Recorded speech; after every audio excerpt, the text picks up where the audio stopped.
Welcome back to the channel. This is Trinity Storm and you are watching third and final part of What If Naruto Was Left Behind by Team 7 after Bell Test. If you enjoyed this video, please like, share and subscribe to the channel. Now wasting no more time, let's start the story. Kakashi and Team 7 stood in the forest next to Tezuna's house the next day, not sure what to teach them.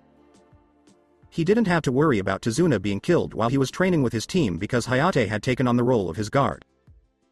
As he looked back at his students, Kakashi thought to himself, what to do, what to do? Truth be told, he didn't really have a plan for Team 7's training. He just hoped that they would be happy with any training. He looked at a tree nearby for a while before an idea came to him. Begin the lesson today, students. I will teach you how to climb trees. Kakashi smiled. Sasuke and Sakura looked confused, while Naruto looked bored. Why isn't he? Oh, there he is, water walking already. Kakashi decided to give Naruto a more difficult training exercise later, so he walked slowly toward a tree nearby.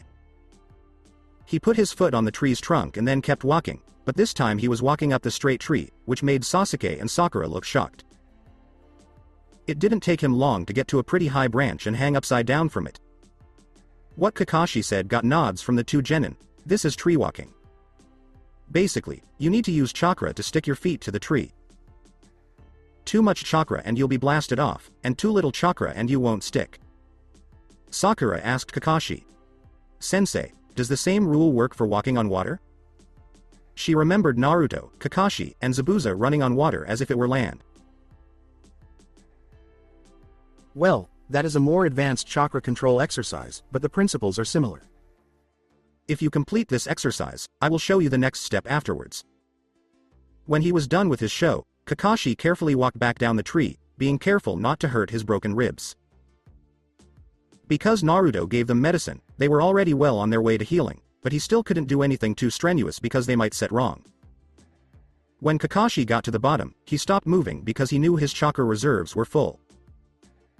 Even though walking through trees doesn't use up a lot of chakra, his Sharingan would always drain his chakra, so it would never fully recharge. Naruto, what did you do? Kakashi looked at Naruto, who was also waiting to see what the Jonin could teach him. No matter how much his implanted Sharingan used up his reserves, he couldn't feel it. It looked like it wasn't even taking any chakra. Kakashi raised his forehead protector and used a kunai to look at himself in the mirror. Two charcoal black eyes were staring back at him, but one was a different color than the other. He pulled down Kakashi's forehead protector and led Naruto to the nearby forest, away from Team 7. Naruto, a word please. Sakura looked at the two of them, but she thought Kakashi was going to teach Naruto a more difficult exercise since he already knew how to walk through trees. But Sasuke paid a lot more attention. He could tell Kakashi wanted to talk about something, and he was interested in what they were going to talk about. After a quick nod, Sakura said, Sakura, cover for me.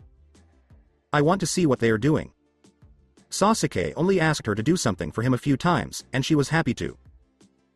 In a wide open area, Naruto and Kakashi stood there and stared at each other. One was confused, and the other was looking closely. Once more, Kakashi pulled up his forehead protector, showing both eyes while he watched Naruto's reaction.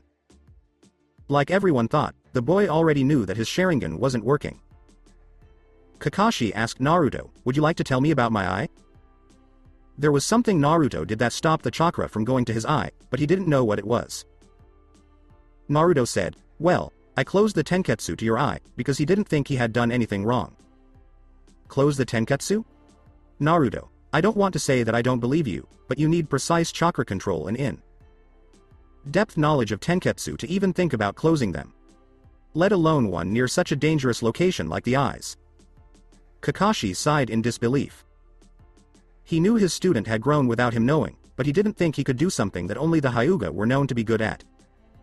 Well, I did. Let me prove it. Kakashi said slowly. Naruto walked up to Kakashi, closed his eyes, and tapped him on the side of the head again, sending out another burst of chakra.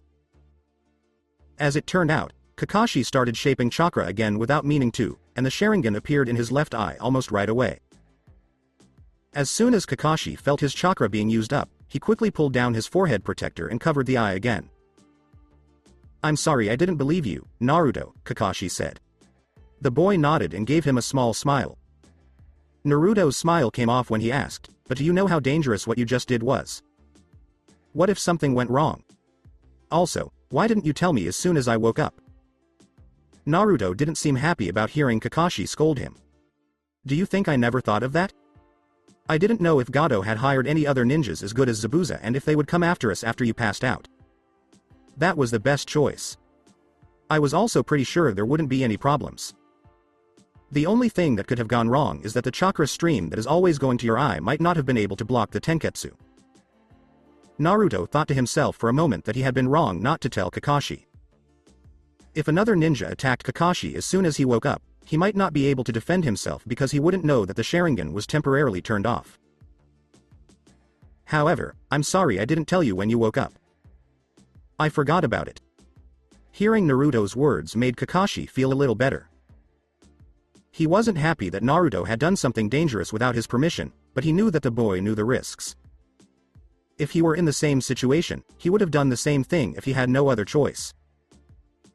It also helped that Naruto admitted that he was wrong for not telling him as soon as he woke up. Both sides were happy with what they had learned after taking the time to understand each other's points of view, and the mood became calm.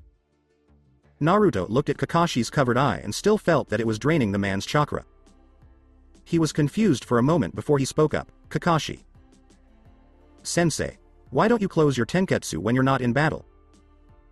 When Kakashi first heard this, he was going to change the subject because he wasn't the type to talk about his past and personal problems, especially since they had a little spy on them. But for some reason, maybe because they both knew they were wrong, he decided to tell the truth. As Kakashi thought about his time with the team, he said, "Well, it's kind of a punishment I gave myself. The first time the Sharingan was given to him, he promised to let Obito see the world through his eye. As soon as he got back to Konoha, he had a special Hyuga seal made. This seal would let him close off the tenketsu to his eye whenever he wanted, stopping the constant drain on chakra and letting Obito see all the time. He had also told Obito that he would protect Rin, but he had broken his promise as he helplessly watched as his own attack killed the girl. Since then, Kakashi has covered the Sharingan so Obito can't see how he failed to protect Rin. He also took off the seal so the Sharingan could constantly drain his chakra and remind him of how he failed." Naruto waited for Kakashi to say something else, but he didn't. He seemed to be lost in his own memories. Figuring he wasn't going to get much more out of the man, Naruto just said, "I think that is kinda stupid." "Pardon me?" Kakashi said this out of anger. Even if Naruto were his teacher's son, he wouldn't let him comment on his life and choices if he didn't know anything about them. "Well, you haven't told us much about your past, so I don't know much about it. But I think it's kind of silly to weaken yourself on purpose as a punishment. It might be better to focus on getting stronger so that something like that doesn't happen again instead of dwelling on the past." Naruto's direct words hurt Kakashi and Sasuke, who was listening in secret from a nearby tree. They made them doubt their own abilities. Think about the past. Am I too attached to the past? Sasuke couldn't help but question himself. He still has nightmares about that day, and his brother's words, "Get stronger, Sasuke. If you want to get back at me by killing me, don't make friends because they will slow you down." After giving it some thought, Kakashi wasn't sure if Naruto was right and he was being stupid, or if it was just a silly thought from a silly boy. So, he did something he never did before. He asked someone else what they thought. Kakashi went to the bridge because he had a lot of respect for Hayate Gecko as a soldier and a friend. "Naruto, go back with Sasuke and teach them how to walk through trees," he told Naruto. "I'll be back soon." Kakashi poofed into a puff of smoke before they could answer. That would make Kakashi's injury worse. Naruto couldn't help but think as he turned to see where Sasuke was hiding in the tree. Sasuke knelt down in front of Naruto and looked a little embarrassed. He knew that he had been caught by both of them. "How long did you know I was there?" "From the beginning." "I see," Sasuke said, looking embarrassed that he had been caught. He then walked away to avoid talking about it while he thought about what Naruto and Kakashi had said. When Sasuke looked up at his tree, he was angry. He had been working out for 2 hours and could barely get a few steps up before he fell. But Sakura had already reached the top.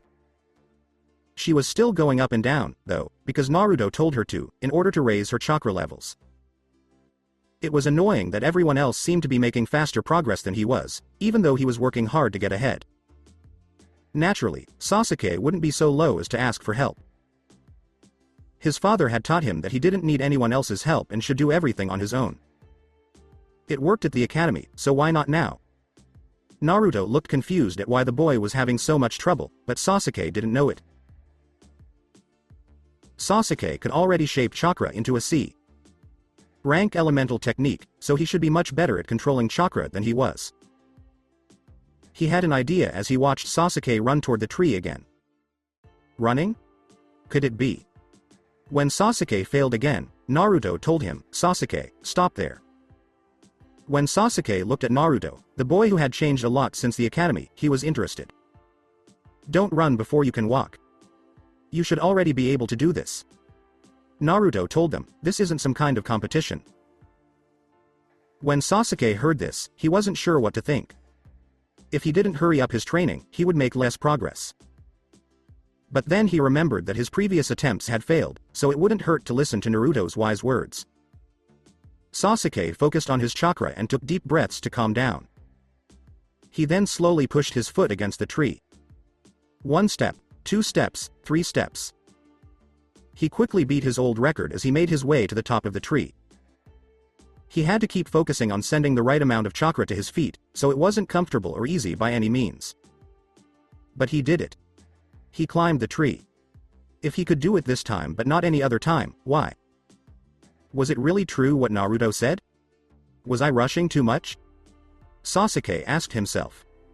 Meanwhile, Naruto let out a quiet sigh of relief. He wasn't a teacher, so he was a little afraid that he was wrong when he told Sasuke what he did wrong. Luckily, everything turned out okay. Happy birthday, Sasuke-kun. Sakura cheered and smiled with joy. Sasuke noticed that her hair was tangled from having to move up and down the tree while Naruto watched. The Uchiha smiled back and noticed that his hair was tangled too. Another thought began to grow in Sasuke's mind. Was it really okay for him to take things more slowly and ask for help?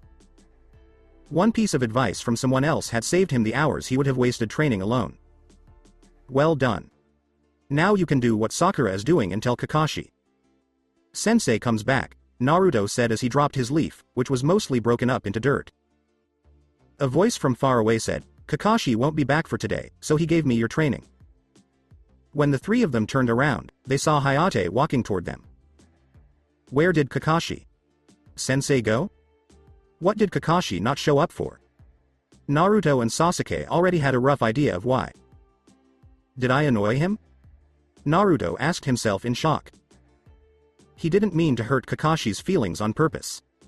He just wanted to help the man. Okay, Kakashi needs some time to think. But don't worry about that. The man is much tougher than you can ever imagine, Hayate told the three, who looked a lot less worried after that. I already know that you two are going to work on tree walking to get better at controlling your chakras. I'm assuming you know why this exercise is good for you. Hayate asked Sakura and Sasuke some questions. When you use any of the ninja arts, better chakra control means less chakra waste. In fact, some ninja arts, like medical ninjutsu or genjutsu, need a high level of chakra control to start. Sakura told me everything she knew off the top of her head, which was why she was the best at theory in her class. That's right. Controlling chakras is a part of all ninja arts. Good ninjas always have a lot of control over their chakra. You might not see any benefits right away from learning it, but Hayate was glad to see that Team 7 was picking it up quickly. I think you already guessed that your training for the day would be to keep learning how to walk through trees. It won't make you better at fighting right away, but it will help when Kakashi teaches you other things during the mission, Hayate told Sasuke and Sakura. They nodded and began to move up and down the tree again. When Hayate saw Sakura and Sasuke working hard, he nodded his head and pulled Naruto to the side. I don't know much about your skills, so it will be hard to train you since I'm mostly good at kenjutsu, he said. That's something you learn when you're a chunin, unless you're Higarashi's little girl. What was kenjutsu? Naruto was glad to finally find a kenjutsu master who could teach him. Before he left Konoha, he had found someone called the Crescent Moon Swordman, but he hadn't had time to look into them. Hayate. Sensei, could you teach me how to do kenjutsu? This was Naruto's polite question. He was glad to finally be learning kenjutsu from a professional so he wouldn't pick up any bad habits.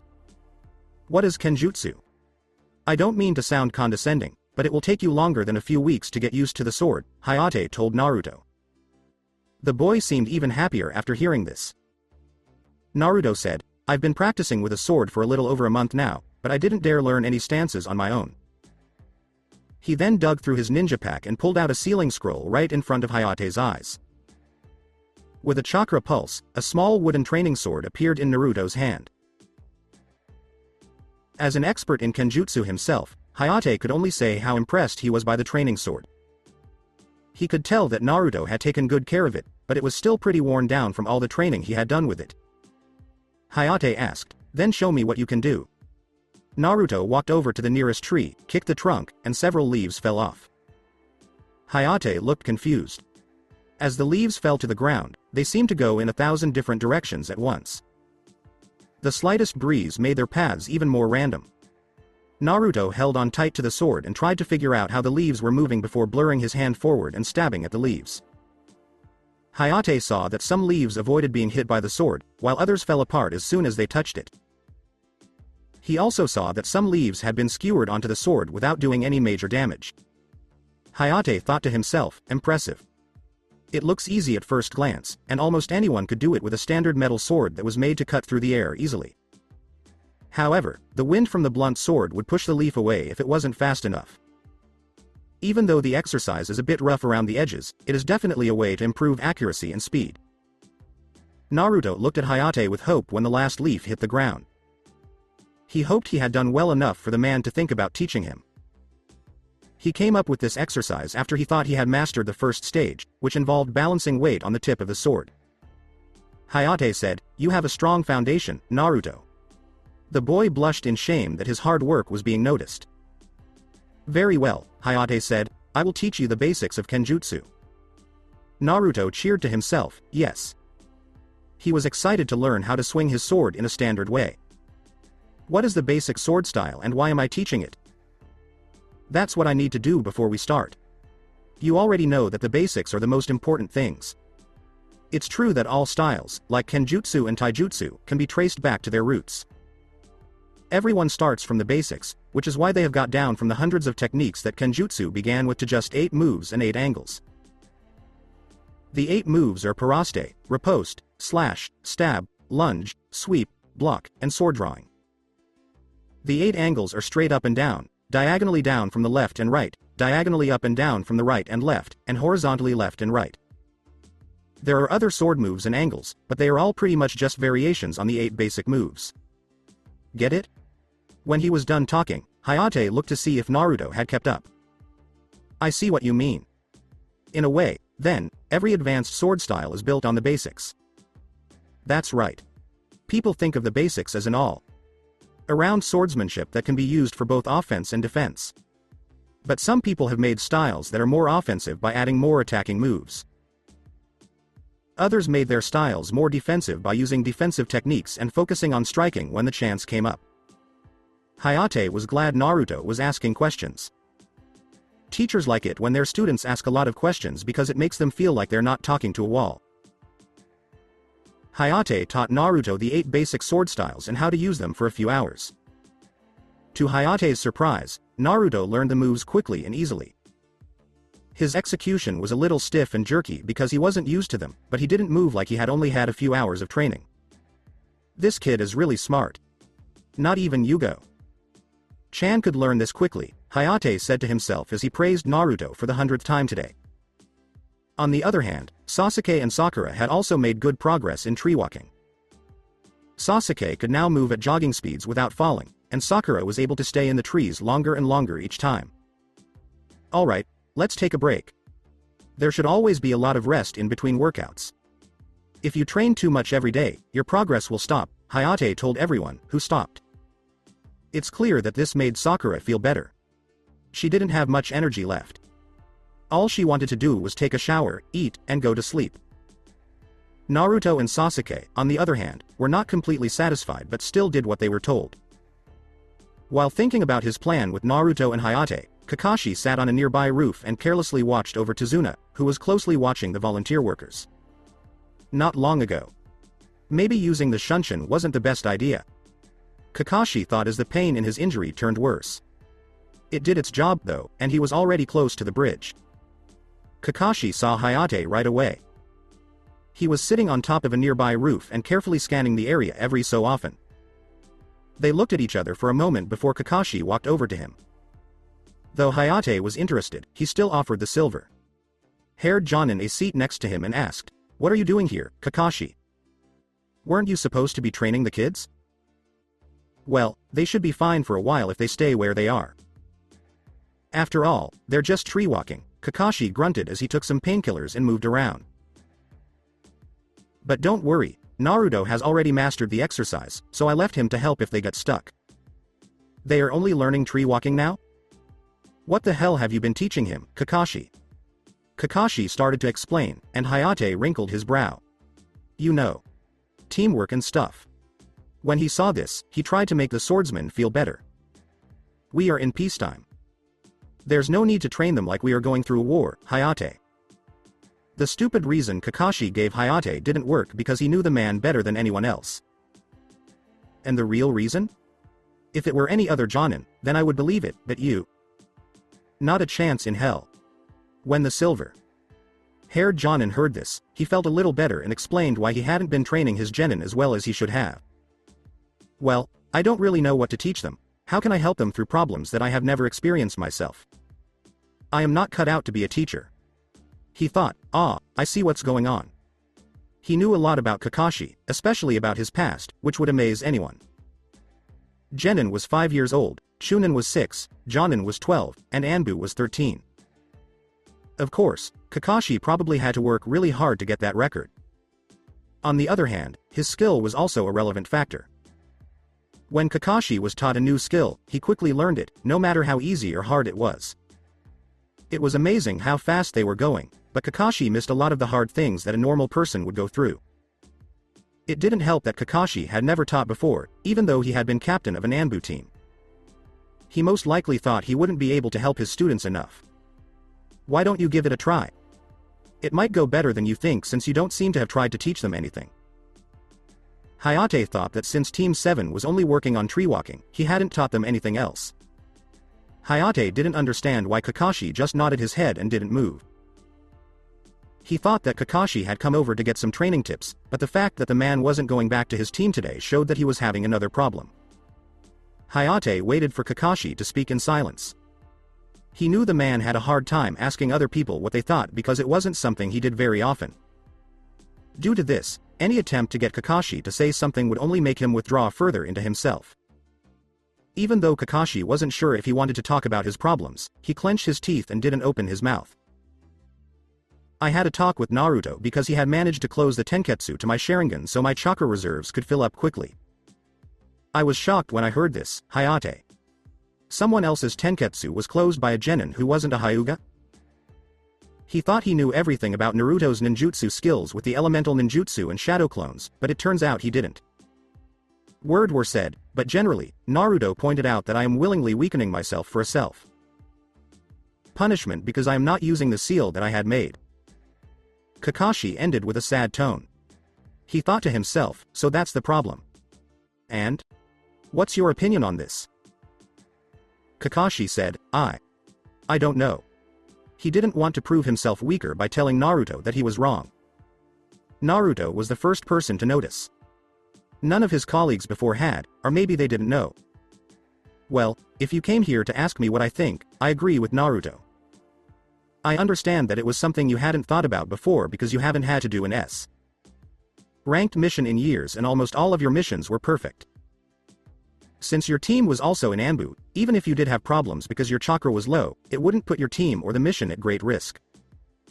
But you have to remember that your current team isn't Anbu but some fresh graduates with minimal combat experience and strength. You were lucky that it was only Zabuza, and that your team weren't ambushed by his accomplice or another ninja that Gato had potentially hired." Kakashi agreed with this by nodding his head. At first, he was sure of his skills, so when Guy asked the Hokage to put him on a team, he only thought he would be sent on D, C, and maybe even B. ranked missions until he was moved. With his skills and experience in Anbu, Kakashi didn't think that the Sharingan could stop him, even if it was draining his chakra all the time. This is also the reason he agreed to stay with his team after Tazuna made his case. He was sure he could keep them safe. However, when Zabuza showed up, reality hit him hard. He was much slower and stiffer than he was in Anbu because he hadn't trained outside of the spars that Guy made him do. So, he had just barely knocked the man out before he passed out himself. Also, some of the other Genin and I thought you were punishing yourself too much, but it was hard to bring it up directly. I don't know the specifics, but I can relate to some of your feelings because I've lost a lot of people I care about, including parents, relatives, and friends. However, I have friends in Yugo Chan who filled the gaping void they left, and I know you do too, like your eternal rival. Kakashi shivered when Hayate talked about Guy, but he did say that the man who says he is youth was his best friend and confidant. He didn't know what he would have done without Guy pulling him out of the darkness. While you've only been with your team for a little over 2 months, I can tell you've grown close to them. If not, you wouldn't ask them what they think before continuing the mission, and you also wouldn't tell Naruto some things about your past. Kakashi looked thoughtful. He knew that Hayate was right. There were still people he cared about. In his heart, they may not be as important as Obito, Rin, Minato, Sensei, and Kushina Sama, but he would gladly die for them so they could live another day. Hayate said, "How about I take over your training since you clearly aren't in the mood to teach them today?" He knew Kakashi needed time to think, and he really hoped that the man would be able to get over his dark side and start living for himself instead of the past. As Hayate disappeared in a shunshin, leaving the Jonin with silver hair alone, Kakashi gave him a small wave. "Yeah, I'm counting on you." End of the flashback. So they're just Genin, right? Kakashi thought to himself as he looked at the custom-made Hyuga seal on his wrist. Well, that wasn't quite right to call it a Hyuga seal. It turns out that his teacher, Minato Namikaze, made this seal. As soon as he heard that Obito had died in battle and given Kakashi his Sharingan, he started working on it. This is because his chakra reserves weren't nearly as high as they are now, and they didn't heal as quickly. Because of this, Minato had to find a way to temporarily block the Sharingan, or he would slowly lose all of his chakra and die. Even though Minato was a skilled Fuinjutsu and Jutsu Shiki master, he and Kushina Sama had spent days and nights finally finishing the seal. The main seal on the wrist would be easy to put on, but Minato was afraid that it would be put on wrong. The second seal, on the other hand, would have to be attached directly to the tenketsu that leads to Kakashi's eye. The Hyuga clan was the only known clan that could easily see tenketsu, which meant that the procedure would always work. However, they had strict rules. They wanted to take ownership of the seal's development process and copyright. Minato agreed without a second thought, and the process was carried out. Kakashi kept looking at the seal on his hand for a while longer. He understood why it made sense, but the thought of Obito being able to see a world without Rin and realize that he had failed made him lose his temper. Kakashi waited with Tazuna for several hours for Team 7 and Hayate to return from training. While he was there, he had the pleasure of meeting Tazuna's grandson, Inari. The boy was staring him in the face the whole time he was there, which made it hard to like him. "Yes, Kakashi. Sensei, we're back. HN." When the door opened, Kakashi heard familiar voices and looked up to see Hayate, Sasuke, and Sakura. The two Genin looked like they were almost out of breath, but they seemed happy with how they were. It made Kakashi wonder how well their training went when he saw that even Hayate looked happy. Hayate was known to be a tough teacher, especially when it came to Kenjutsu, and only Yugo Uzuki had stayed under his guidance for more than a day. They either went upstairs to sleep or clean up without making a sound when they left the room. Kakashi didn't blame them for not wanting to stay and talk because they were probably dirty and sweaty from being put through a lot. Genin looked very tired, but Hayate was sitting across from him and not showing much fatigue. "I say Kakashi, those kids of yours are really talented and hard working," Hayate said. "Really then?" He was sure that Sasuke and Naruto would have impressed Hayate, but during their rank missions, he had to deal with a lot of Sakura's whining about being tired or dirty. Kakashi didn't doubt Hayate, but she was really changing so fast. Kakashi thought, then again, maybe Naruto's changes had a bigger effect on Sakura than I thought. Naruto's changes in personality and skills probably put a lot of stress on both Sasuke and Sakura. It was likely bitter for them that the boy who was supposed to be so far behind them had actually beaten them. But Kakashi wouldn't do anything to stop either Genin from thinking this.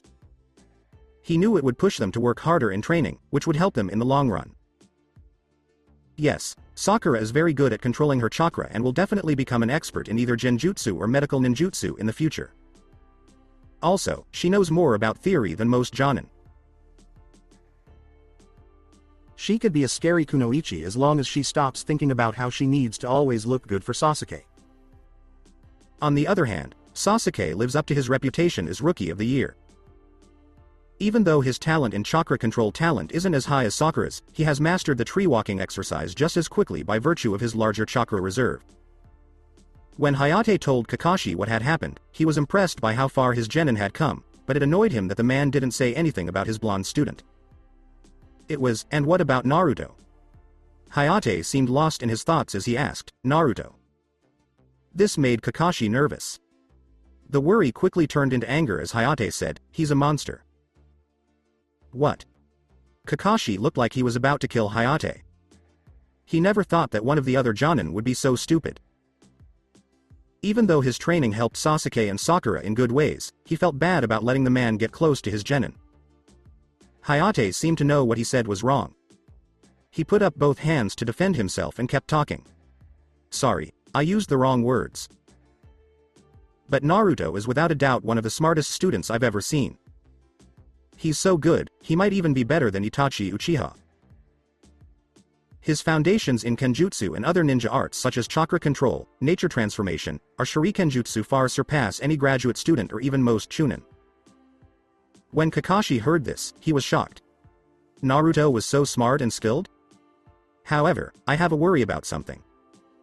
While I don't want to question Naruto's devotion to Konoha, it is odd that he has shown a lot of skill since graduating from Genin. During the Jonin meeting, he really stood out to me because he had the worst grades I had ever seen someone with those grades graduate from the academy. For example, the basics I had just praised as being solid barely passed the first Genin test. This leads me to two main conclusions. Concerning the first one, I think Naruto may have hidden his skill on purpose for some reason I don't know. He would have to be seen as a flight risk if this is true. His burden was made clear to him the same night he learned how to use the forbidden techniques in the Scroll of Sealing. However, there is always the chance that something motivated Naruto since the graduation exam, whether it was the knowledge about that or something else. Hence, with the resources gained from the shinobi library and his innate talent, his skill in the ninja arts bloomed, and he managed to surpass his peers quickly. Hayate chose to leave Kakashi alone again after saying his piece. He was sure that the man had thought about everything he said and hoped that it would make Kakashi train and spend more time with his team. Kakashi paid close attention to Hayate's speech, and even though he didn't want to say it, he agreed. He was more likely to think it was the second choice, though. In fact, Naruto was not at all stupid. Because of how smart he had been over the past few weeks, whether it was through his careful planning of D-rank missions or his actions during the escort mission, he was very impressed by the boy's drive. His attention had been on Naruto's actions and thoughts ever since their third meeting, when he suddenly changed. That is why it begs the question. Let's say Naruto was purposely keeping his skill from his bosses for some reason. Why would he suddenly show how skilled he is now? So, Kakashi thought about what Hayate had said. Naruto's personality had changed all of a sudden after the Genin exam. Some of it might have been because he found out he was a Jinchuriki, but Kakashi didn't think it would be enough to make him a much better ninja. Was it the fact that he wasn't good at the bell test? That he felt the need to catch up because Sasuke and Sakura were much farther ahead of him? As Kakashi thought about all the possible reasons why Naruto had changed so quickly, he remembered something. He reached into his ninja pouch and took out a scroll that had all the things he needed to know about his students. Kakashi looked through the stack of papers and pulled out Naruto's file. It had detailed grades from the graduation exam, which he then read quickly. Naruto Uzumaki is his name. Age: 12. F for ninjutsu. B for taijutsu. F for genjutsu. Work together. F. Good vibes. A. Attitude in the classroom. F. Notes: Naruto Uzumaki stands out because he gets bad grades and acts badly.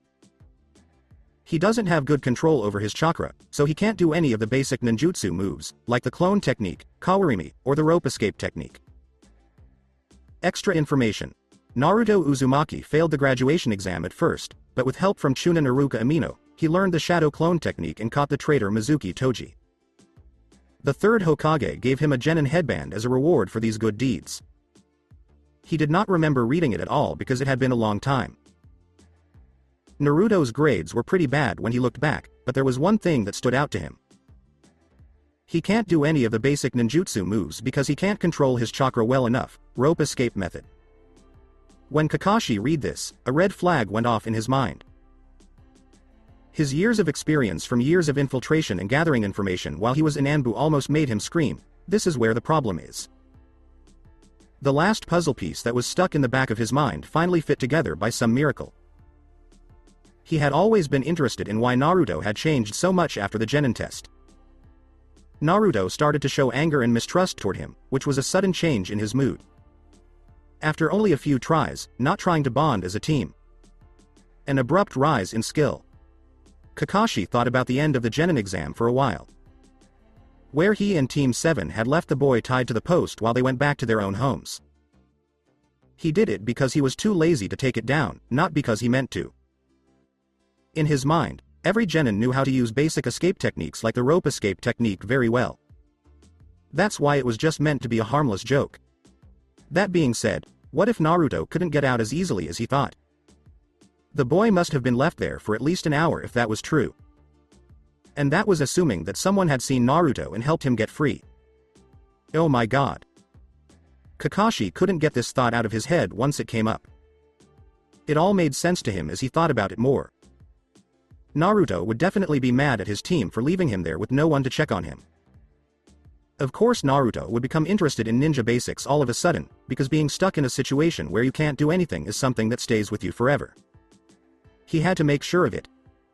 When Kakashi heard movement in the distance, he quickly got up and left through the door. Not long after, Kakashi climbed up on a nearby tree and watched Naruto keep swinging his sword. Kakashi also saw some clones nearby, each holding a leaf or a light bulb. Some of the clones looked like they were meditating. So that's why he got so much better. Very smart, Kakashi thought to himself. With the shadow clone technique, the clones' experiences could be sent to the original when their lifetime was over. The second Hokage made it so that it could be used to gather information, but people with a lot of chakra could use it to train. He was sure that Naruto was the only one who could fully use this technique, given his huge Uzumaki reserves and status as the Kyuubi Jinchuriki.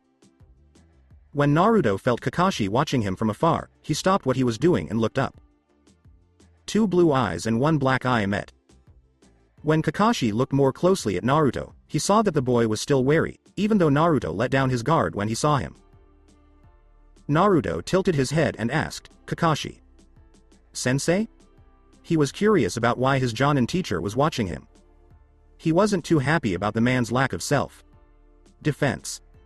Even though he should have been resting to heal from his injury, he kept moving around. There was a drop in front of Naruto from Kakashi. Even though his throat was dry, he choked out, "How long? How long were you tied to the post for?" Naruto was lost for a moment before he understood what Kakashi was saying. He made a face and turned his back on the Jonin. "I was there for about 14 hours. Kakashi felt bad when he heard this. His student had been stuck on a log for almost 14 hours and was tired and hungry. He was amused at the old version of himself who had given a speech about not leaving any of his friends behind before actually doing that. Kakashi said, "I'm so sorry, Naruto." He hoped the boy would forgive him. Their relationship had gotten better over the last 2 months, but the boy's natural guarding when he was around him made him feel bad. He glared at the sorry Jonin and said, "Why?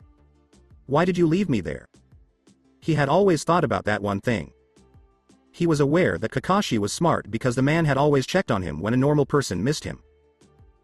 That same man, though, had tied him up for hours without thinking to check on him either. It is a weak excuse, but the idea that you couldn't use the rope escape technique didn't even cross my mind. I would never intentionally subject you or any other Genin to that. It was an oversight on my part, and I apologize. Naruto felt better after hearing Kakashi's explanation because it was what he thought would happen. The man had just done something wrong. Naruto gave in and forgiven Kakashi after learning about this and remembering how the man took care of him while on missions. Kakashi felt surprisingly relieved after getting Naruto's forgiveness. It never occurred to him that hearing the boy accept his apology would make him feel so much better. Do I care about these kids more than I thought? Right when this thought came to Kakashi's mind, he understood something. He liked being in charge of Team 7. He was late and saw all three Genin staring at him with anger. He remembers how they reacted to his bad excuses and how proud he was when Hayate told him about their progress. Yes, Hayate was right. This Genin team is not his old Anbu team, so he still needs to protect them. They are still new and need to be protected. Even if it meant putting aside his pride and using the seal, he would do it in an instant to make sure they were safer. He knew Obito would see all of his mistakes, which hurt, but he would use his best friend's eye to protect his team again. It was natural for him to open the seal after he realized this, which sent a chakra pulse to the tenketsu in his left eye. While Kakashi was taking off his forehead protector, he saw that both sides of his vision were the same. This made him smile. Kakashi thought to himself, Minato. Sensei's sealing skills never fail to amaze me. He watched as Naruto was shocked when both eyes appeared. Well then, Tsunami. San should have just finished preparing dinner, so let's head back, shall we? Naruto nodded his head to agree with Kakashi, okay, and the two of them walked back to Tezuna's house. Naruto could tell that Kakashi had changed for the better after he said sorry a few days ago. One thing was that Kakashi always left his left eye open. At first, Naruto was interested in how Kakashi had temporarily turned off the Sharingan since he didn't seem to know much about medicine. Because, in Naruto's mind, no one could be a doctor and always ignore the harm they do to their own body when they get hurt. Naruto was pretty shocked when he learned that Kakashi had a seal connected to his tenketsu that would close it when he used it. Second, Kakashi started to pay a lot more attention to Team 7's training. As best he could, the man made a training plan for each genin that focused on improving their strengths while working on their weaknesses. But Kakashi was still getting used to being a teacher. He had a lot of holes in his explanations, and some of the answers used too much complicated information for them to understand. But he was getting better at teaching very quickly, and Kakashi had a nice way of teaching.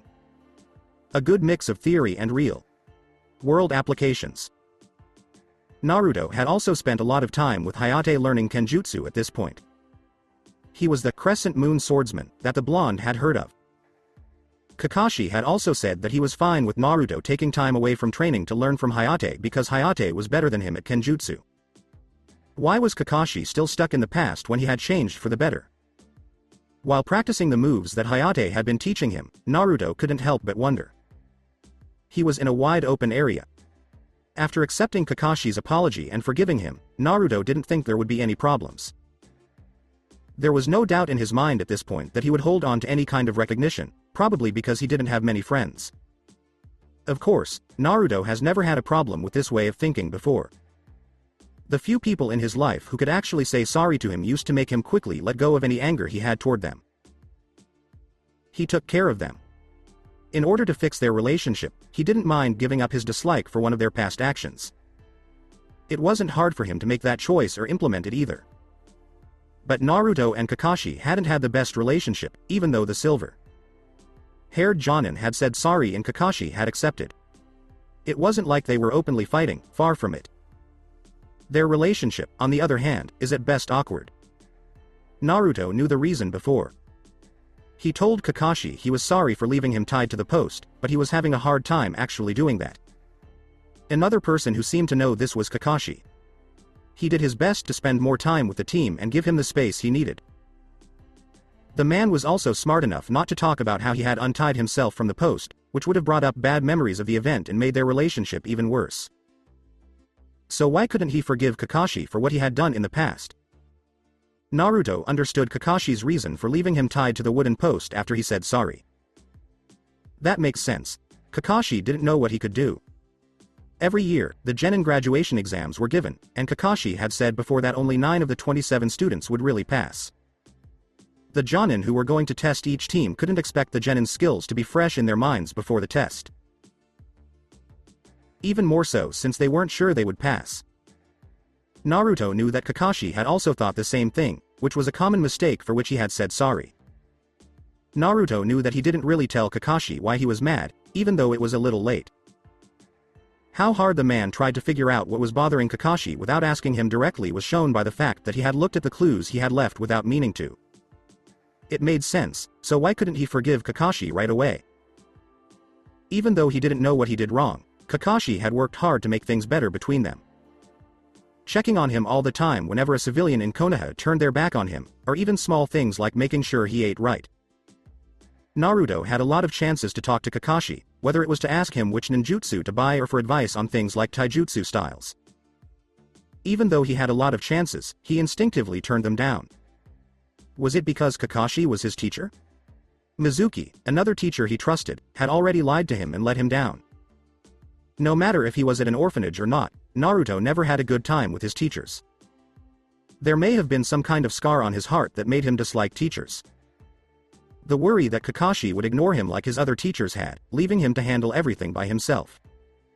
His natural fear of Kakashi made him feel like the man would tie him up and leave him again whenever he was near.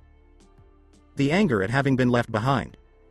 Naturally, Naruto knew that the man would never do something like that on purpose.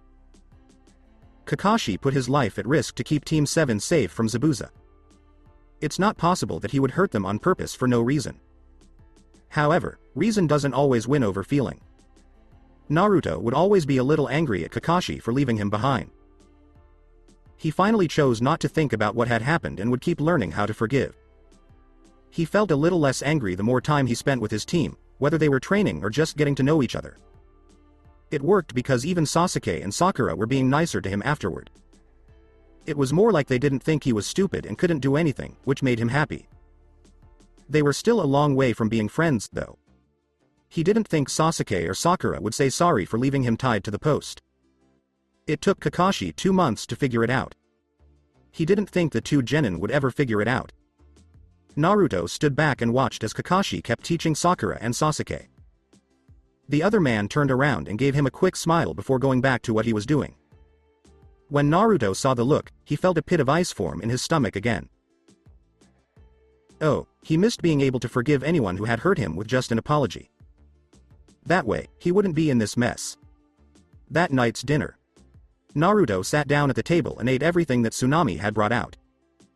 She was better at cooking than most chefs in Konoha, but he didn't know how long she had been cooking or if she had been trained. As they ate their food in silence, Hayate and the other people on Team 7 seemed to agree with this. When Tsunami saw that people were enjoying her food so much, she smiled happily. Since she has been helping Naruto at the food stand, she has been getting a lot of practice.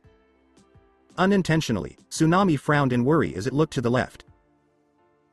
Inari, her son, had been hiding out in his room all by himself for a few days, so she made him eat at the dinner table every night.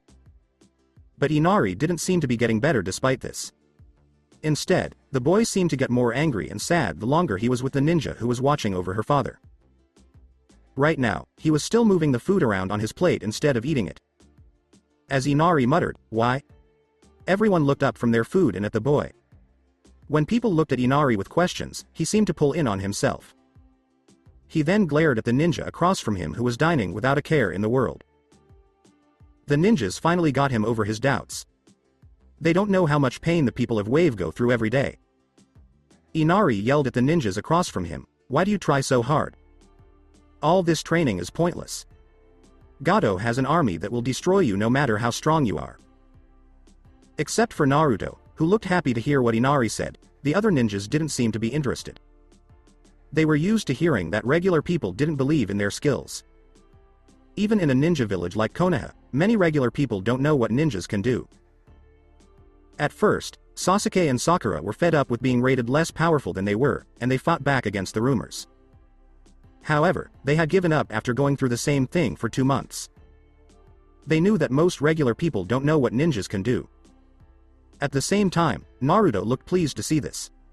"Inari wants what's best for us. I thought to myself," Naruto said.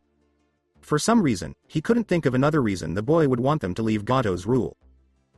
He wanted them to stay alive. Naruto now likes Inari even more than before. Naruto smiled at the boy and said, "Don't worry, Inari. We won't die. The boy looked scared when he saw Naruto's pure face. He almost felt bad about what he was going to say next. Almost there. You don't know what this country's been through. You always walk around all smiles, but I bet you have never had a hard day in your life. Everyone there cringed inside when Inari spoke. Usually, the words of a young boy who was sad wouldn't bother them, but most people's scabs had just been ripped off and were a little sore to touch. Naruto's smile seemed to fade just a bit as he realized what the boy was saying. Tsunami had been telling him about what happened to Inari's dad and why he was so sad for a few days now. He could feel what Inari was feeling. Kind of. Naruto chose to ignore the boy's careless words, even though they made him mad. His friend knew that Inari was upset and angry at everyone he thought was to blame. He wasn't supposed to tell the boy what was right and wrong. To his surprise, Naruto saw that Inari's words had a much bigger effect on Tsunami and Tazuna than he thought.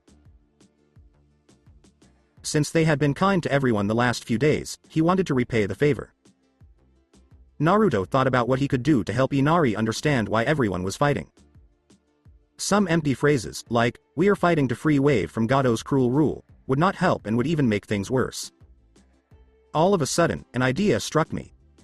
Everyone was shocked when Naruto got up from his seat and walked toward Inari.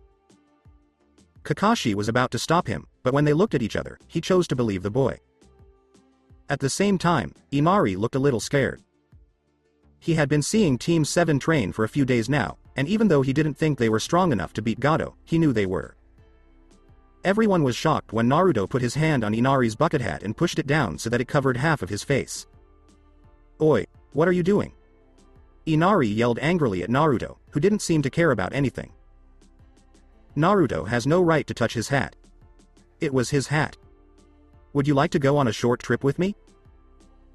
Naruto asked, but his tone was anything but friendly as he dragged the boy out the door. "Tsunami-san, I will take him to that place. Feel free to join us if you want." Tsunami got up and quickly followed, shutting the door behind her. This made everyone else in the room, except Kakashi, confused. Sakura was interested and asked, "Where are they going?" She was a little scared that Naruto would hurt the boy because she knew he could get angry. Well. Kakashi stopped talking. In the past few days, he had seen Naruto send a clone with Tsunami to the town a lot. When he asked the boy about it, he learned that he had set up a food stand for Wave's hungry people. Kakashi shocked everyone in the room by saying, "Naruto set up a food stand to feed the hungry people of Wave. Tsunami-san has also been helping him run it." It had been years since Sakura had seen Naruto be so kind to anyone, but now she was asking, "Naruto is so kind?" Kakashi sighed when he saw that Sasuke seemed to be thinking the same thing. It had been going on for too long. He chose to stop their dislike of Naruto right now. "I want you guys to throw away everything you think you know about Naruto since you clearly know nothing about him." Sakura was shocked and asked, "Eh? What do you mean, Kakashi? Sensei?" What did it mean that they didn't know anything about Naruto? They went to the same school and had been friends for a long time. Every week, the boy asked her out on dates. They must know something about him, right? Then tell me what you know about him. Well. He likes orange? He also likes to trick people. And Sakura ran out of things to say about Naruto. To her surprise, that was all she could remember about the boy. Even though Sasuke didn't say anything, that was all he knew about Naruto on the inside. Besides the fact that Naruto was just as lonely as he is now, despite how loud he seemed. And that's what I mean. Despite all these changes that Naruto has shown since the Genin exams, your understanding of him still remains back when he was at the academy. Kakashi made clear. Sasuke nodded to himself to show that he agreed. Though he knew Naruto had changed since the Genin exams, he didn't know why or care to know the specifics of how Naruto had changed. He only knew that Naruto's skills, strength, and speed seemed to improve all of a sudden. I am not telling you that you have to be best friends with Naruto. However, if you keep looking at him through the lens that you did in the academy, you will miss any opportunity of becoming friends with him that you could have had. Just like I almost did, Kakashi inwardly concluded. Inari walked next to his mother and frowned as he did so. His mother told him to listen to Naruto one more time, even though he didn't want to follow the blonde. It looked like Inari was getting even more upset about Wave as they walked. The streets were almost empty, with none of the happy people he used to see there before Gato got there. What do these ninjas know about their own lives? But Inari didn't understand why there were no people on the sides of the streets. Usually, there would be a lot of people, kids and adults, begging for food. As Naruto led them down a small alleyway that led to a pretty big clearing, he quickly answered the question he hadn't said out loud. In this clearing, there were a few makeshift huts where people were eating together. Along the right wall, there was even a small puppet show that was watched by many happy kids. The adults nearby watched with open eyes. The person or boy who was behind it all had several clones set up in different parts of the clearing. Some were cooking, and others were using puppets to make funny faces. While others used a kunai to clean up some of the nearby residents by shaving their beards or cutting their hair. Inari asked in shock, "What's going on? Wave should not be this way." In the past few days, he had seen soulless people begging on the street, but now he saw happy, hopeful adults and children in front of him. He smiled at the scene in front of him and said, "This is what I wanted to show you." A few days ago, the two kids led his clone to this clearing where many other kids were sleeping in boxes. At first, Naruto only planned to feed them, but when he saw how they were sleeping, he used what little he knew about building to make them huts with insulation. The other people on the street quickly heard about the kind young boy who was making hot food and giving free shelter. Soon, homeless adults and the elderly also showed up. It wasn't long before the clearing was full of civilians. It was empty before, so they were full of hope and joy. "Look in front of you, Inari. This is what your mother and grandfather are fighting for. This is what we are fighting for." Naruto and Inari walked through the different areas. When the grateful people saw Naruto, they all smiled. Some people even gave him gloves, scarves, and socks that they had knitted, which Naruto gladly took. Inari was shocked. But he thought the ninjas were just practicing to beat Gato, even if it wasn't going to work. They had no idea they were helping people. He got down on his knees in front of Inari to get his attention. "If you're sad about Kaisa's death, don't worry, no one is telling you that you can't be sad. We all know how painful it is to lose someone close to you. You shouldn't just think about how he died, though. Hold on to his memories and fight Gato. It's impossible to change the past, but you can always look ahead." "What should I do? I'm not strong. I can't fight Gato or his army." Inari cried out in pain and fear. "Let us pick up the pieces. That's our job," Naruto said with a smile, pointing to his chest. "But we don't have to fight. There are other things we can do too. Why don't you help out? We need someone to help us." Inari looked around again and saw that everyone was smiling. At some point during their arrival, Tsunami had walked into the food stand and was smiling while talking to an old man while cooking. An urge quickly took over and made him nod his head. He decided to do what he could to help the people in Wave, even if it wasn't much in the big picture. For Inari, it was enough. After 2 weeks, things were better than they were the night of Inari's outbreak, which had been 2 weeks ago. When Inari got back that same night, he apologized to the Konoha ninjas for what he had said and thanked them for helping the people of Wave. Everyone except Naruto felt a little weird when Inari thanked them. They knew that the only thing they could do to help the civilians was to protect Tizuna and the volunteer builders. Since that night, Inari and Tsunami have helped out at the shelter for almost the whole day every day. It looked like Inari was getting happier every day. He was full of the joy that an 8-year-old boy should have. Of course, he never forgot to do what he needed to do. In the shelter, he became one of Naruto's most respected helpers, and both adults and kids looked up to him. A few times, some of Gato's goons had come to try to destroy the shelter. The attempts, however, stayed attempts. Everyone in the shelter was safe because Naruto's clones quickly killed anyone who had tried to destroy what he had built. During these 2 weeks, Team 7 had also made a lot of progress. After taking Naruto's medicine, Kakashi was fully healed and began training on his own time, when he wasn't teaching Team 7 members or watching over Tizuna while Hayate was on break. Kakashi and Sakura were watching the fight between the two boys right now. At this point, Sakura had already finished sparring and was resting while watching the two boys carefully. Sasuke tried to watch Naruto's every move with his bright red eyes, but it was hard because the blonde was moving much faster than he thought she would. He could kind of make out the movements, but his body wasn't ready for Naruto's fast speeds. As he watched Naruto move, he couldn't help but feel bad about how he woke up the Sharingan. Going back. Sasuke stood in front of Kakashi and waited for the man to start teaching. It had been a few days since Kakashi really started to train them. He had grown more in the last few days than in the month of training at the academy. Sasuke was happy with how quickly his strength grew. They were getting closer together, that much was clear. Right, this lesson will be going over your Uchiha Interceptor style, so turn on your Sharingan, and we can begin. I don't have my Sharingan, Sasuke said, staring at Kakashi and wondering if he was losing his mind. It would have been great if he had his Sharingan by now. Especially in Taijutsu class at the academy. He can only play about half as well with the Uchiha Interceptor style if he doesn't have it. Hearing this, Kakashi looked like he didn't understand. Eh? You don't have your Sharingan even though you should have already unlocked it? Yeah, I don't have my Sharingan even though I should have it, Sasuke asked in confusion after repeating Kakashi's words. As Kakashi looked at his confused student, he said, I meant what I said.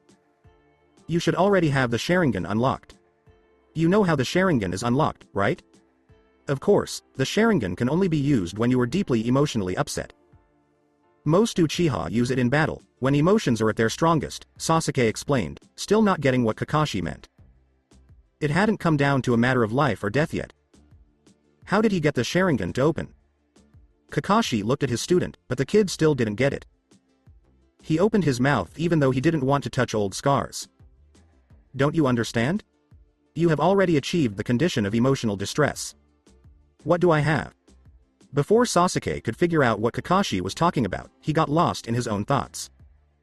That evening, Sasuke glared at Kakashi and asked, then why haven't I been able to use the Sharingan yet? He didn't feel anything when he thought about that night. That couldn't have hurt his feelings that much.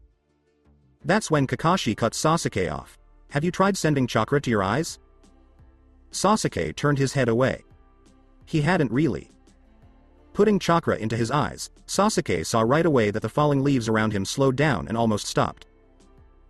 He was able to easily see and study their paths and accurately guess where the leaves would fall. As soon as they hit the ground, they were right where he thought they would be. Kakashi coughed and looked at Sasuke, who was looking at everything moving around him with childlike wonder.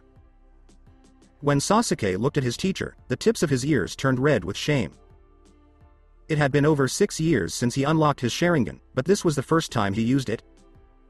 Sasuke was glad Kakashi had told him he was wrong because he had never felt so ashamed and angry at himself for not checking to see if he had unlocked the Sharingan.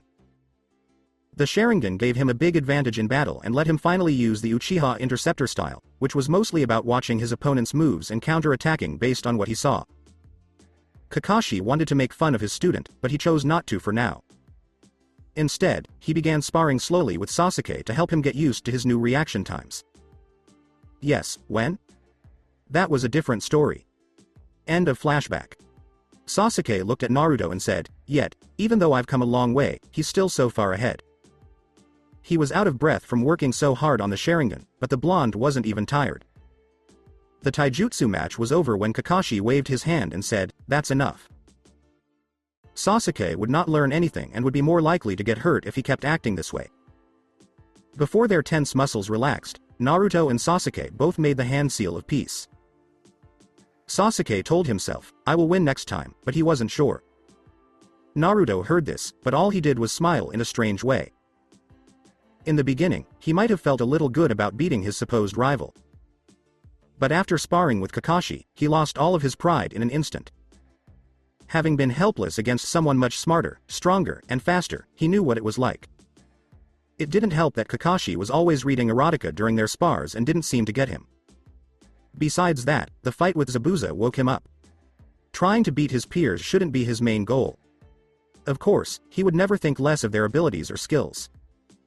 But he was looking at the monsters that are already well known among ninjas. Kakashi stood off to the side and looked happy with how each student was doing. He then ended the lesson for the day. It had been about 3 weeks since Zabuza had shown up, and he would have liked to keep training them until they were dead. What he thought would happen, the man should be fine in a few days. Naruto saw that some healing herbs grown in the nearby forest had just been picked, even though it was a little earlier than he had planned. If they know how to make medicine, Zabuza's partner is a skilled hunter. Nin. Once more, Kakashi thought about his team. He had done his best to get them ready for the fight, but they weren't quite ready. Both of them would do most of the work. The Genin might not have anything to do if they were lucky. Of course, if things went wrong. That train of thought didn't go on with Kakashi, so he led the team away. After a few days, Naruto stood at the front door, waiting for Tsunami and Inari to get ready to go to the shelter. Kakashi had said that Zabuza was probably moving around.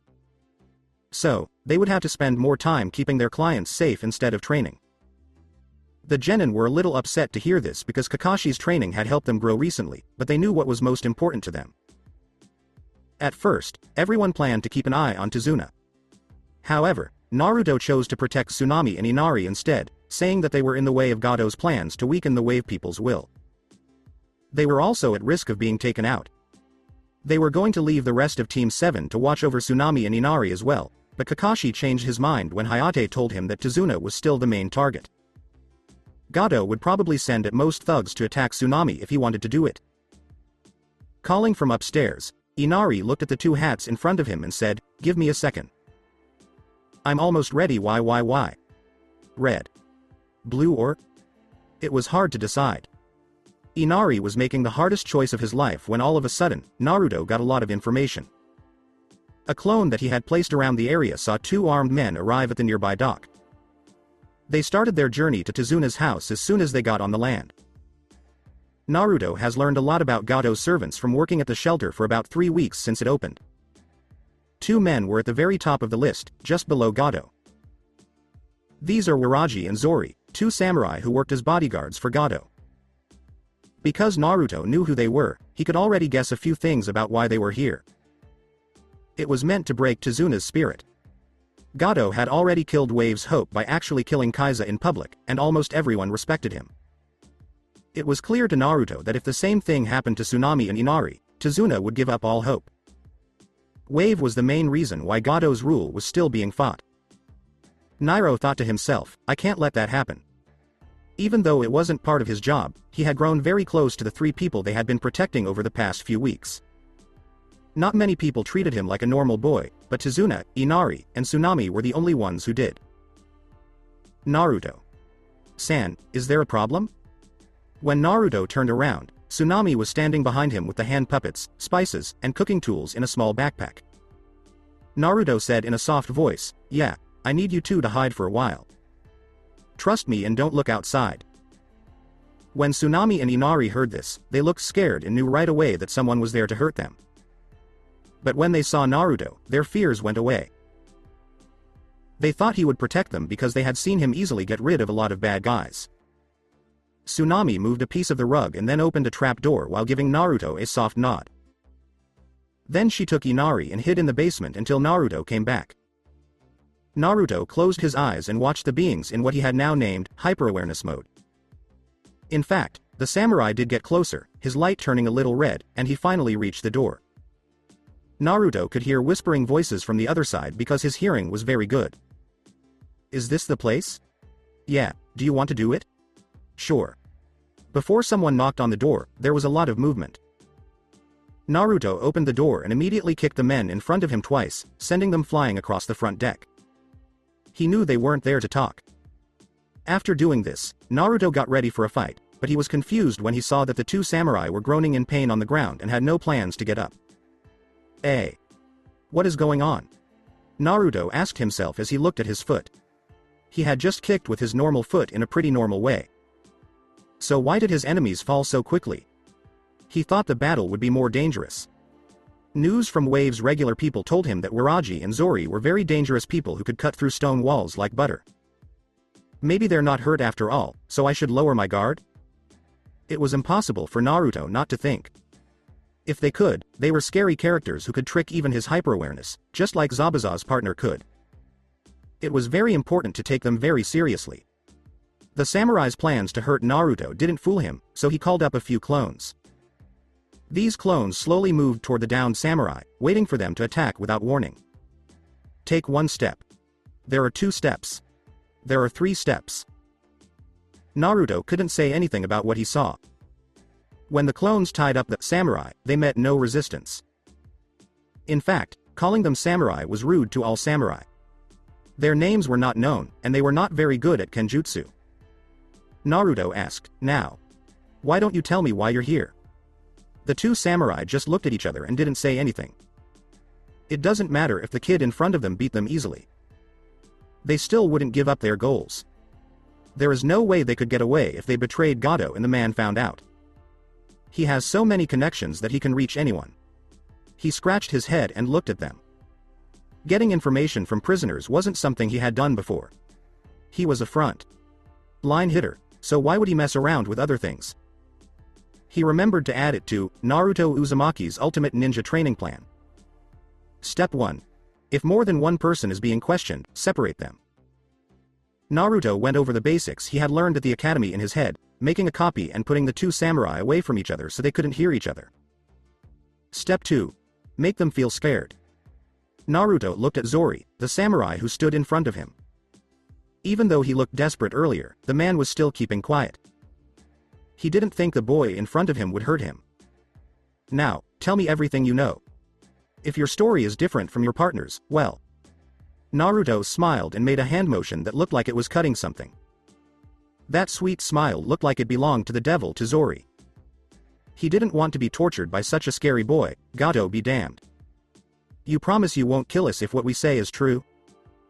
Yeah, Naruto Uzumaki never goes back on his word. He didn't really believe what the blonde in front of him said, but it was his only chance of staying alive. Because of this, Zori broke everything. Easily betraying Gato, even though he looked determined earlier. He could not live after all if he was dead. They planned to kidnap Tezuna's family and publicly execute them to show what happened to people who stood up to Gato, which was what Naruto thought would happen. But as Zori kept telling everyone what he was supposed to do, he also said that Gato planned to betray Zabuza, which made Naruto laugh out loud at how stupid the plan was. He was reminded again that regular people don't know how strong ninjas are compared to each other. This is especially true for a higher ranking ninja like Zabuza, who was a mid-A rank shinobi. Of course, let's say that his team, along with Zabuza and his partner, were about to pass out from physical or chakra exhaustion. Gato's plan might work then. It could still kill some people even if it didn't fully work. Naruto naturally wanted to go down to the bridge to tell his team and maybe talk Zabuza out of going after the bridge builder, but then he had a better thought, which made his eyes light up. Tell me everything you know about Gato and his army. It had been more than 20 minutes since Zori last spoke. He had told everyone everything he knew about Gato. Where they were going to meet, how many mercenaries he had hired, and where all of his bases were.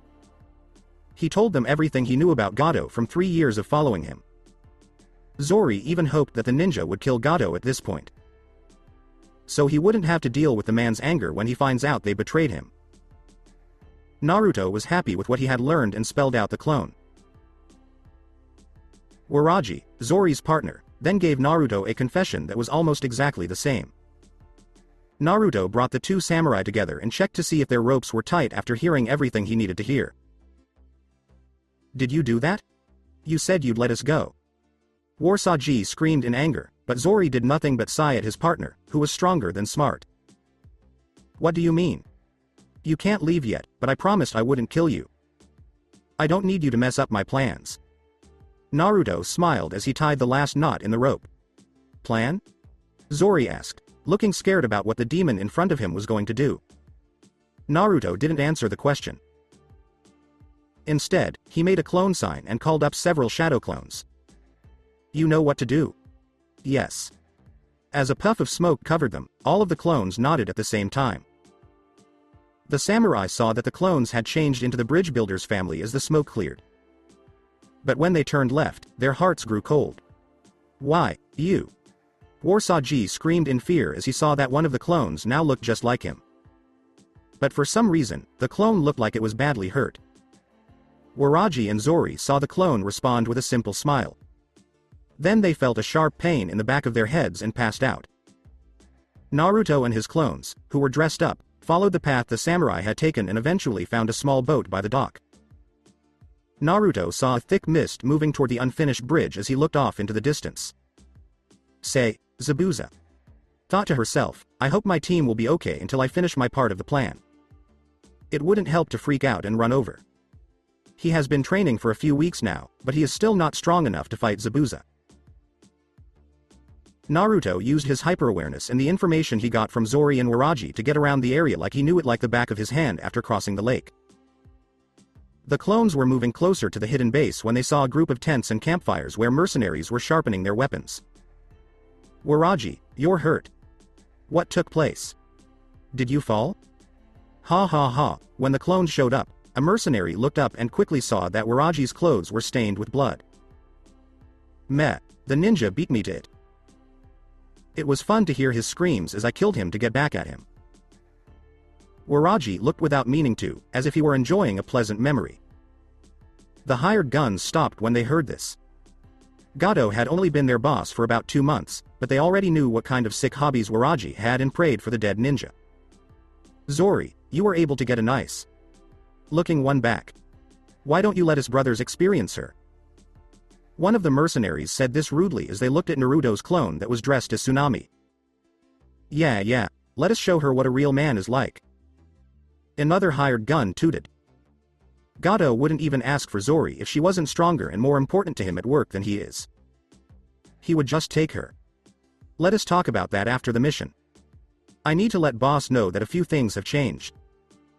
They didn't get a second look from Zori as he walked by. When the men and women heard this, they looked at each other more seriously. They knew they had a good chance of beating the ninja, but they had to stay alive to get the benefits Gato had promised. Naruto and his clones made their way through the huge building until they came to a door that looked very fancy and was decorated with beautiful patterns. They knocked on the door politely. When they heard the faint sound of "enter" coming from inside, they went inside and took in what they saw. There were expensive carpets, marble statues set with gold and gems, and several very well made paintings in the room. Gato stood against a wall in the corner and crossed his hands behind his back. He looked like he was looking at a painting. Naruto knew that Gato wasn't looking at the painting, though. Instead, he was thinking about the safe below. Naruto knew that Gato wasn't really able to defend himself right now because of what the samurai told him. It would be simple to catch the shady businessman, hold him hostage, and stop Gato from doing anything in Wave. Naruto thought that Gato would do everything he could to kill Zabuza if he wasn't shown proof that Gato was planning to betray him. If only to keep his good name from getting ruined. This needs to be carefully thought out. What took so long? Gato asked, breaking Naruto's train of thought. When he turned around, he was shocked to see how his trusted bodyguards were hurt. Right in front of him, there were 5 people. Gato thought they were the bridge builders family because they were tied together with a rope. There were Zori and Waraji. What shocked him, though, was that Waraji was hurt. I'm sorry, boss. The targets were guarded by a ninja, who got the jump on us before we quickly killed him. Waraji said sorry and looked embarrassed that he had been tricked. Move out of this room and clean up, she said. You don't have to go to today's events. Gato gave the order. Waraji did what he was told and quietly left the room. To someone from the outside, it would look like Gato cared about his employees. However, if you paid close attention, you could barely make out the man's disgust in his eyes. I don't want blood on my carpet, she said. Gato took his eyes off the floor and looked at the hostages, while Tsunami was the focus of his attention. So you are the man's family who made things so hard for me. What should I do to repay you? Tsunami fired him an angry look, but she couldn't say anything because tape was over her mouth. Boss, we also got word from the ninja watching over the bridge builder's family that Zabuza is still hurting the Konoha Jonin. The fact that the backup is also very sick and has basically committed suicide backs up the reports of a man coughing guarding the bridge builder. Those ninjas are hard to see. Zori said, I think they should move sooner than planned so they don't sneak away early when things go badly for them. Be quiet. I need to think. Gato cut Zori off, and he dropped into his thoughts. He didn't want to change his plans, but if Zori was right, it would be the perfect chance to get rid of all the ninjas. Very well, gather everyone, and we'll move out in 5 minutes. Gato was less interested in Tsunami as he waved Zori and the hostages away. Getting wave was the most important thing for him. Gato was getting ready when Naruto gathered Gato's army and added a few more clones who were dressed as mercenaries. There were so many people there that no one thought it was two new faces they had never seen before. Gato and the hired guns made their way to the bridge, and Waraji woke up with a smile on his face. Waraji could tell that the area around them was pretty empty, except for the few guards that Gato had set up. After seeing for himself, Waraji took off his mask, revealing Naruto, a blonde in an orange tracksuit. Naruto made several shadow copies by throwing a storage scroll at each one. Once they had the scrolls, the clones went their separate ways. They went to the other hidden bases while some grabbed valuables in the current base. While Naruto was sneaking around, a guard saw him and called the police. "Who are you?" That was all the guard could say before Naruto appeared out of nowhere and hit him hard in the chest. When they hit, the man fell to the ground and didn't move. Naruto let out a sigh of relief. Naruto lifted the guard up quietly and planned to hide the man in a nearby room before he got frozen. He could not feel his heart beating. When the blonde realized he had just killed his first person, he turned pale and almost threw up. Now is not the time. Naruto said it to himself over and over like a mantra, pushing all of his feelings deep into his mind. He was supposed to make the most of the time he had left before his plans were found out. Naruto took a deep breath, tried to calm down, and then hid the body of the man. He would think about how he felt later. While this was going on, two groups were fighting on the bridge. If you compare Kakashi's performance to their first fight, Zabuza's was much worse. "Thank God I got rid of some of the rust over the past few weeks," the man thought in a weak voice. When it came to Zabuza's apprentice, Hayate, on the other hand, they were tied. Around him were ice mirrors that were so strong that it took several hits from his sword to break through them. But Hayate saw right away that the ninja's chakra was running low because they were using this technique over and over again. So, instead of going on the attack, he chose to block the ice senbon that was thrown at him. At the same time, Sasuke and Sakura were carefully watching over Tazuna by scanning the area and being alert to any possible dangers. Suddenly, there was a puff of smoke at the bridge's entrance, which showed Naruto. He had planned to show up right next to Tazuna at first, but he didn't want to be hit by the kunai that both Sasuke and Sakura were holding. "Naruto, why should you be here? Shouldn't you have been watching over Tsunami and Inari?" Sakura asked with suspicion, not sure if it was Naruto or a ninja from the other side dressed up. "I left a copy over there. Soon, though, everything will end, and we won't have to protect them anymore." When Naruto replied, he got 3 confused looks in return. People could hear clapping far away before he could answer their questions. When Zabuza and Kakashi stopped fighting, they jumped away from each other. Both ninjas turned to look at the noise and wondered who was so cocky as to make noise while 2 teams of ninjas were fighting. Gato and his army could be seen when the fog lifted a bit. "I have to say that this bridge is very impressive. It would be almost a shame to hurt you in it. You would have been a great talent if I had managed you." Gato smiled and looked around. Just like Zori had said, one of the ninjas was coughing hard, and everyone looked like they were in bad shape. "I thought I promised to finish." "Gato, why are you up here?" Someone had stopped Zabuza's fight, which made him angry, so he asked. But the man was his boss, so he had to show basic respect. "2 of my men took a wonder to a nearby house and retrieved something good, so I thought I would give it as a gift to the man who has been causing me so much trouble." The threatening tone made Gato shiver, but then he cracked a grin. He didn't need to be scared of a man who was going to die soon. When Gato waved his hand, the crowd split up. When 2 grunts came out, they held a knife to a woman and her child. Because they were far away and in the fog, it was hard for the ninja to tell who they were. But after Zabuza cleared the fog, they could see the hostages' faces. It was Inari and Tsunami. When the ninja from Konoha saw who the hostages were, their faces changed into a shocked and angry look. Especially Kakashi, who felt bad inside because Naruto couldn't finish the task he was given. When Tazuna saw Naruto, she looked at him with anger. He put his daughter and grandson in the boy's care, but now they were with the worst man he could think of. Zabuza stood off to the side and laughed at how quickly things changed. It wasn't quite enough to make up for Gato stopping his fight, but it was still fun to watch. Someone else walked out with a knife to the last hostage before anyone could say anything. Who was it? Haruto? Everyone let out a strange look at Naruto when Haruto was brought out. They had forgotten how angry they were. Tizuna calmed down because he knew the blonde was once again tricking the enemy. Gato kept talking, not noticing that the ninjas' faces had changed. Bridge builder, I hope you like the gift. When you die, the bodies of your family will be hung in the middle of wave to show you what it means to refuse my orders. Zabuza's smile went away as soon as the clone was shown to him. He remembered that Haruto was a clone of one of the ninjas who was wearing a mask. To be exact, the blondes. He should have been able to, right? Over the past 3 weeks, that damn clone had been in several of his dreams. He had almost burned that stupid face into his memory. After all, that blonde was brave enough to make him look bad in front of everyone. He was supposed to kill the bridge builder, but he also had to keep Gato safe. Not long after Zabuza planned to remind the man of this, Naruto jumped forward and yelled, "You say all that, but I bet you also plan to kill Zabuza too." When Zabuza heard this, he stopped moving. Gato had brought a lot of people with him, which had confused him. Gato wouldn't need as many if he was just showing off, but he thought the man was scared for his life, so he didn't need them. However, Zabuza's suspicions grew when he saw Gato tense up.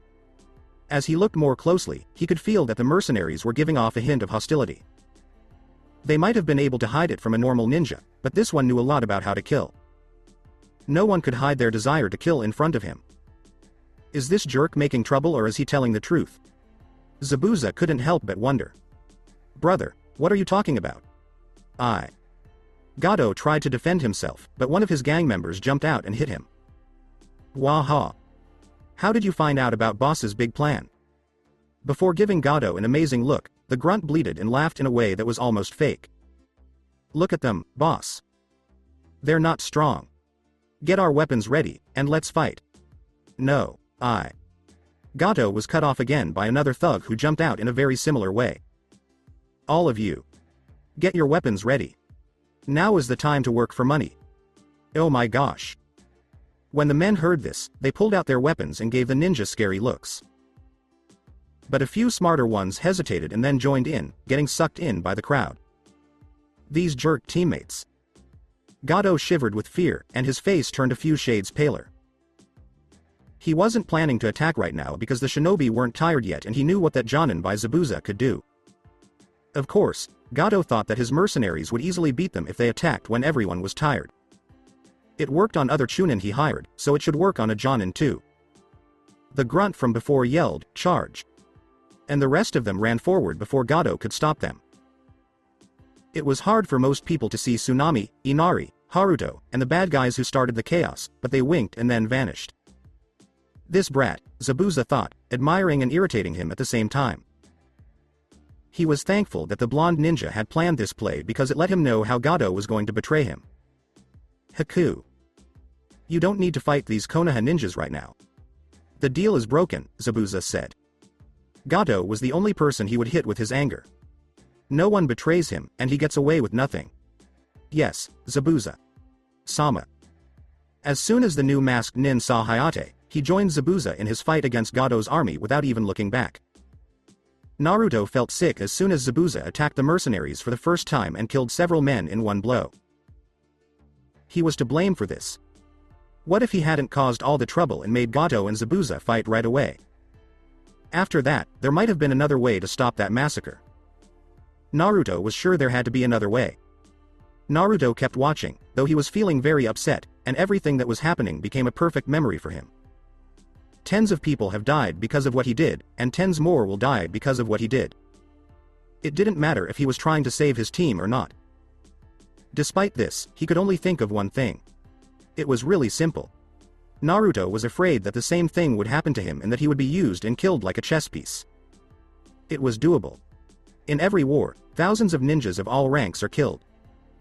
People in charge in each village or country, called daimyo, start most wars. It was not going to happen to him. Once more, Naruto made it clear that he wanted to get so strong that no one could use him as a pawn. Gato would not have been able to build one of the biggest business empires in the world if he hadn't known that someone was trying to set him up. Who? Who was making plans to hurt me? Gato screamed to himself that he had made so many enemies that not many would even try to kill him. Gato took a deep breath and looked to his left, toward Zori. Some people on his side don't seem to be stupid. As soon as he got out of this rough spot, he would find out who planned it. They would be sorry they were born because of him. He stood on the sidelines and shook with fear as Zabuza and his partner quickly killed the people in front of them who could be used as cannon fodder. Eventually, only he and Zori were left. He wished Waraji had come with him. He would have at least more time to get away. Gato was trying very hard to think of a way to save himself. He knew that Zori wasn't going to fight Zabuza when he was fully healthy. The man wasn't even strong enough to fight Zabuza's partner. There must be a way to get the Konoha team to look out for him.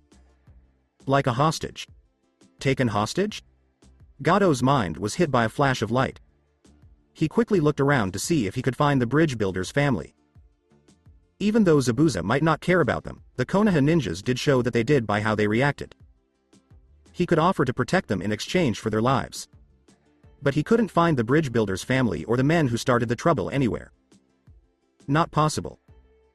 Gato turned his attention to his bodyguard, who he had felt safe with for years. You betrayed me. Zori looked down at him with a vulpine grin that looked like a joke that worked. Then he disappeared in a puff of smoke and turned into one of the enemy ninjas. Payback's a bitch. Gato was slugged in the face by Naruto, who smiled and threw the man flying toward Zabuza. I have wanted to do that since I stepped foot here. When Gato hit the ground, he looked up, confused by the sudden attack. But when he saw Zabuza's cold eyes and felt his desire to kill, he screamed in fear and desperately crawled back to get away from the man. Wait, I have cash. I'll give you your money. Gato felt bad about everything. To save money, he shouldn't have tried to kill Zabuza. Sorry, all out of mercy. Zabuza smiled, his sword blurred, and Gato's head fell off of his body. Everyone watched this in silence, except for Kakashi and Hayate, who didn't say anything. In the end, they had seen a lot worse. As Kakashi watched how his students reacted, he could tell that Naruto was the one who was most affected. Which made sense since he had killed everyone there in some way. Naruto, as Kakashi looked at his student, he saw his smile turn into a sad face as he looked at the bodies on the floor. He wouldn't have made it into Anbu if he hadn't known that Gato's early arrival and death had something to do with his student. He tried to comfort his student, but he wasn't sure what to say. He had no idea how. Let's talk about this later, eh? Kakashi gave Naruto a shoulder pat, and Naruto smiled back a little. Zabuza stabbed his sword across the bridge and said, "Thanks for all your help, brat." Sasuke, Naruto, and Sakura all raised their guards when Zabuza turned toward them because they thought the man would attack again. Wow, don't worry. Since my boss tried to betray me, I have no reason to fight you, Zabuza said with a fierce grin, enjoying the fear that the three genin were feeling. Of course, if you spread word of what happened 3 weeks ago, that's a completely different story. Zabuza made a threat and looked mean at Naruto before slowly walking away. He was going to raid a few bases. As soon as Zabuza and Haku left the bridge, Wave quickly heard that Gato had been killed. A lot of regular people didn't think that was possible at first. But after a few important people confirmed it, the rumor turned out to be true, and Wave's people were happier than ever. Since Wave's scary sign was taken down, more and more regular people offered to help build the bridge. Even though they had been weak in the past, Tazuna didn't dislike anyone and gladly accepted their help. It was clear to him that not everyone was ready to stand up and fight Gato. There were scared people and people with families. It made sense. They are just people. The original estimate for when the bridge would be finished was cut from 1 week to 3 days when more volunteers were brought in. People in Wave thought of the ninja from Konoha, especially Naruto, as heroes at this time. They often gave them homemade snacks and gifts, which made the three genin feel good. Thank you very much, Konoha no. We have Kakashi, San, Hayate, San, Sasuke, Sakura, and Naruto. With tears running down his face, Tazuna bowed deeply to the ninja. The bridge was finally put together. Wave was now free. Hayate felt sorry for her because he had been watching over Tazuna the most. The man had shed a lot of blood, sweat, and tears building the bridge, and he knew it. No worries, it was an eye-opener for my genin and me. Kakashi told Tizuna to go. On the inside, he was glad that they agreed to go on this mission. Some of his flaws in teaching and with the Sharingan had been fixed. He didn't think it would have happened if they hadn't kept going after meeting Gozu and Maizu. The group heard sniffling from behind Tsunami before Tizuna could answer. Inari it was. Whatcha crying for? Naruto smiled and pushed Inari's bucket hat down again, this time making it cover half of his face. When Inari's hands reached his hat, he pushed it up and gave Naruto a teary look. I'm not crying. Naruto smiled and took a scroll out of his pocket. I've got a little leaving present for y'all. Naruto put some chakra into the scroll and then pulled out a small box that had puppets, cooking tools, and a handwritten certificate inside. Inari took the certificate out first and read the words out loud. Ownership of the helper shelter. Inari? Well, I'm not going to be able to help, and I know that some kids and adults still need it. So why don't they let you run the shelter? Yes, I can refuse if you don't want it. I do. As Naruto looked dreamily at the certificate, Inari cut him off. He had forgotten how sad he was. Everyone around smiled at the sweet scene. Alright, that's it. Then let's go back to Konoha. After everyone said goodbye, Kakashi gave the order, then turned around and led the way. I'll come back at some point to check on the shelter, so you better do a good job taking care of it. Naruto yelled far away and ran away before he could hear what Inari said. Stupid dust in my eyes, making them water. Naruto rubbed his eyes on his sleeve and then went back to his team as if nothing had happened. Until then. The last of Gato's hidden bases in Wave was right in front of Zabuza. At this point, he had looked through everything and was unhappy with what they had found. What did I forget? What's the point of this? Gato moved his things again in secret, right? Not possible. When Naruto's cheeky grin flashed across Zabuza's mind, he paced back and forth and muttered to himself. I'm sorry for what I said. Brat, I will never share the same sky with you. When Zabuza saw that Naruto had already checked out the bases when he joined Gato's army, he let out a roar. He had been lied to. Not again. Should we hunt them down, Zabuza? Sama? Haku inquired. Even though he didn't want to, because they had everything they needed, Zabuza told him to. I don't want to fight him at all. Zabuza calmed down all of a sudden, like he didn't want to kill every blonde he saw. No. You shouldn't go after them because they're probably already close to Konoha. We have everything we need, so let's go back to Kiri. Wait, Yagura. Wait for it. So that's it for today. I hope you guys enjoyed it. Don't forget to like, share and subscribe to the channel for more awesome stories like this. Thank you. See you all in my next video.